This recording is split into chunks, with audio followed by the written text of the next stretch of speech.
Hey guys, thanks for joining me today. My name's Mark. This is Spiguyver Backpacking, and today we're going to be talking about stoves.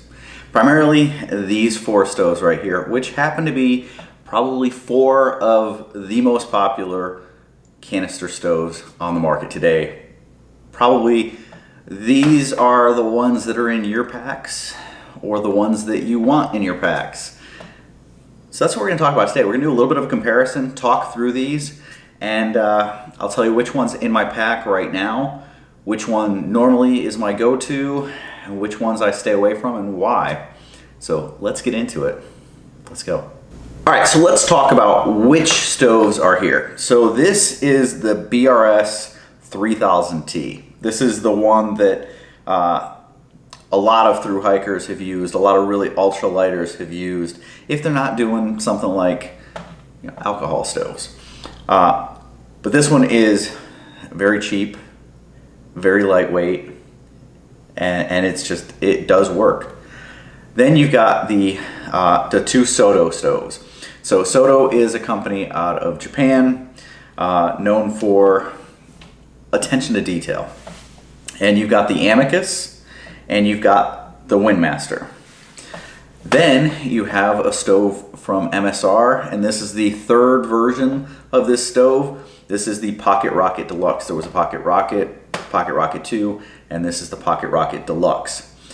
And so these are probably the 4 most popular canister stoves that are out there right now. I don't think that you'll find another canister stove that is as popular as these. There are others out there that people like. There are others out there that do the same thing, or maybe they do them better. I don't know. But I will say that these are all good stoves. So let's talk about what they cost, the range of costs there, and then the weights that go along with them. Let's talk list weight and what I've actually weighed them on my, just on my scale, to see kind of what they're listing them at. How does that compare to what they truly are? And then we'll get into my personal thoughts on them. Okay, so first let's talk about price. So you've got the BRS 3000T. On Amazon, it is currently listed at $16.90. That is cheap. Then you come to the Soto Amicus.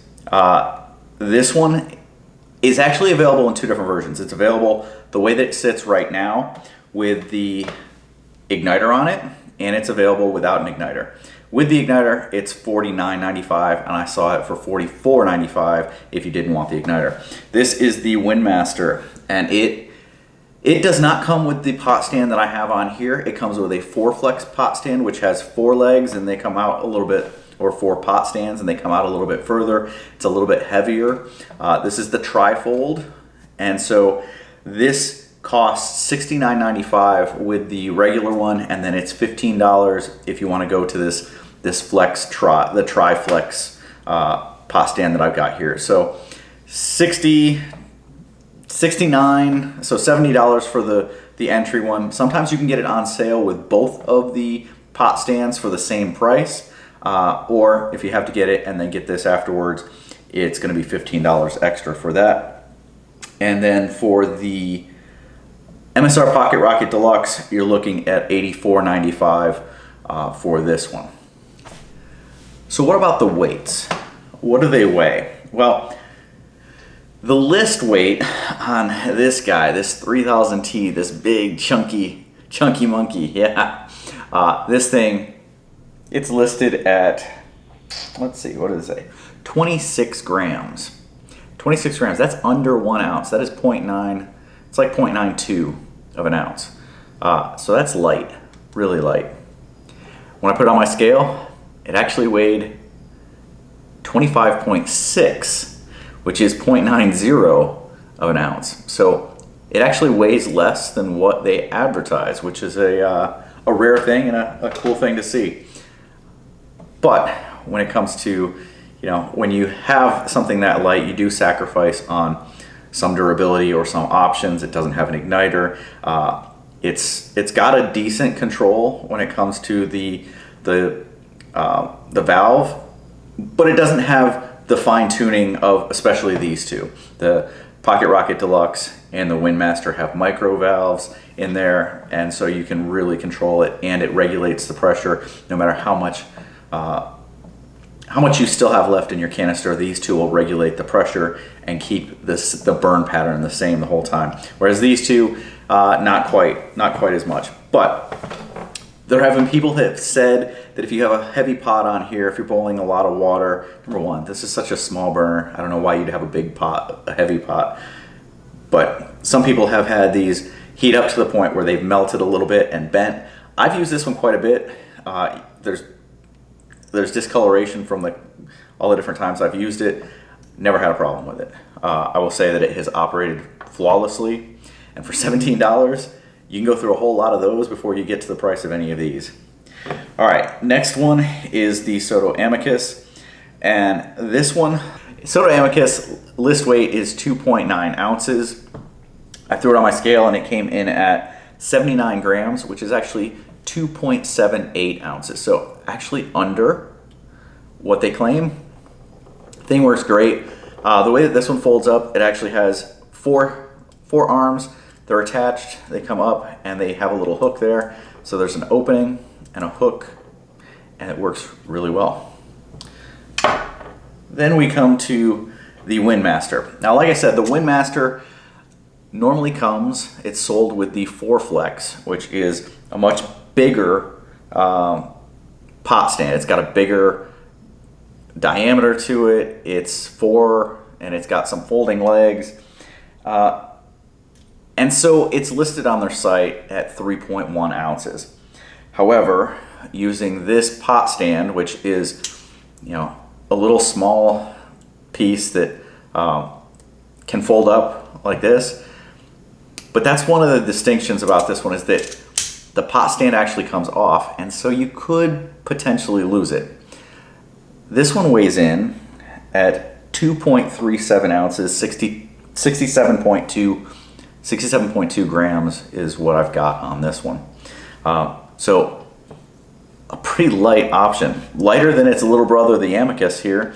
And it has that micro valve, so very, very fine adjustments are able to be done there. Regulates the pressure, like I had said. It has the igniter on there. Difference is it's a little bit taller, but you can also see that the flame to pot height is quite a bit smaller with the Windmaster than the Amicus, which means this one's actually going to perform better in the wind. And that's why it's got its name, the Windmaster. Moving on to the MSR Pocket Rocket Deluxe. This one was listed on its website at 2.9 ounces. And so when I weighed it, it weighed in at 82.9 grams, which is 2.92 ounces. So right at what it said it would weigh in at. This one is very similar to the Windmaster. The burner pattern is nearly identical.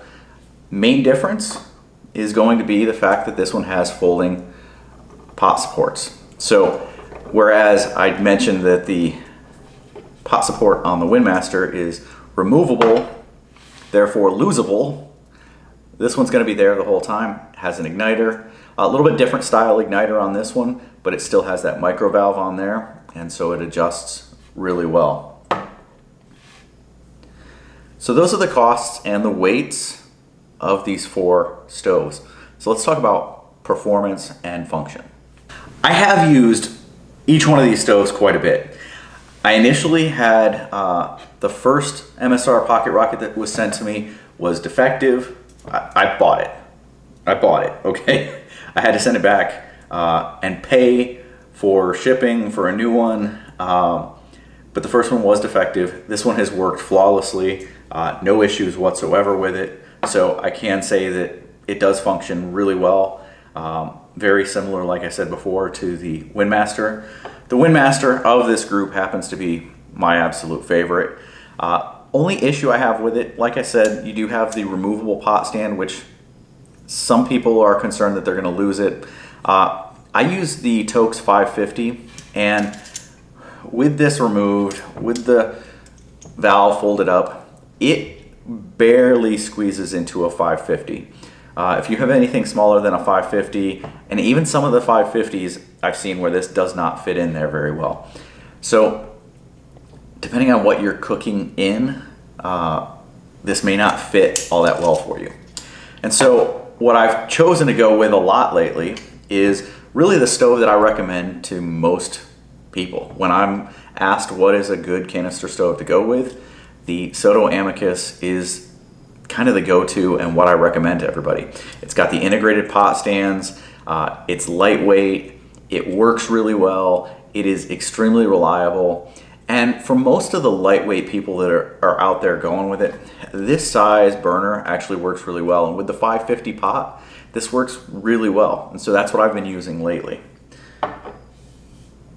That's kind of confusing though, because I just said this was my favorite, but I've been using that one a lot lately. Well, I've used this one quite a bit too, because it does have those folding pot stands. It's nice to have those and not have to worry about, you know, installing this, not having it on there right, losing it, dropping it, setting it down, whatever. And you can see that it is shorter. It is a little bit shorter, so it does fit in my pots better. It also has a wider or a taller burner to pot distance, and so again, this one is going to be the best one when it comes to wind. Without a doubt, the Windmaster of these four is the best in the wind.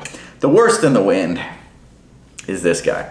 So, no surprise, the BRS 3000T is going to be pretty horrible in the wind. It's got these little fins on the burner, which are supposed to protect it from the wind, but it's only going to protect it from the wind on one side. The other side is going to be getting the wind directly into it. It's actually going to be directed into the flame pattern. But I really don't have any complaints about this. It's not very efficient. It goes through gas a lot quicker. So if you're fuel conscious and you're out on a longer trip and you're kind of trying to make sure that you've got enough, this one's going to be the one that is going to worry you the most, whereas this one is actually the most fuel efficient of all of them here. And I have done another video that talks about and shows fuel economy on these. So I will link that up above if you guys want to check that one out. But these are all great stoves, and I don't think anyone's going to go wrong with any one of them. But if you want my tips, like I said, this is the one that I recommend to everybody. This is absolutely my favorite, but I don't think you can go wrong with any of them. Hope you guys enjoyed this. If you have any questions, any comments, leave them down below. I want to hear from you guys, so let me know. I will see you guys down the trail.